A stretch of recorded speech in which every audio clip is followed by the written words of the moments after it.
প্রিয় বন্ধুরা, আসসালামু আলাইকুম। আশা করি সবাই ভালো আছেন। আলহামদুলিল্লাহ আমি ভালো আছি। অনেক দিনের স্বপ্ন ছিল যে আমি একটা গরুর খামার করব, তাই গরু কেনার উদ্দেশ্যে সকালবেলা বের হলাম। একজন খামারি আমাকে পরামর্শ দিয়েছিলেন, আপনি যদি গরু পালন করতে চান বা গাভীন গরু পালন করতে চান তাহলে অবশ্যই একজন প্রকৃত খামারির নিকট থেকে গরু কিনবেন, তাহলে আপনি কখনোই ঠকবেন না।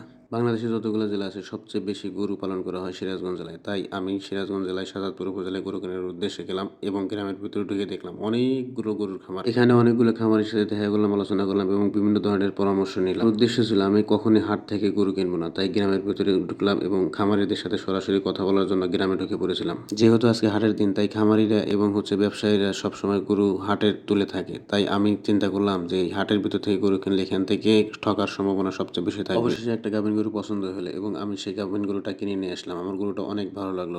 খামারি বলেছেন দৈনিক 10 থেকে 12 লিটার দুধ দেবে, বাকিটাকে হচ্ছে আল্লাহর ইচ্ছা। জানি না কতটুকু সত্য হবে। সবাই আমার জন্য দোয়া করবেন যেন আমি সুন্দর একটা খামার দিতে পারি এবং আমার স্বপ্ন পূরণ করতে পারি। সবাই সুস্থ থাকবেন, ভালো থাকবেন। আল্লাহ হাফেজ।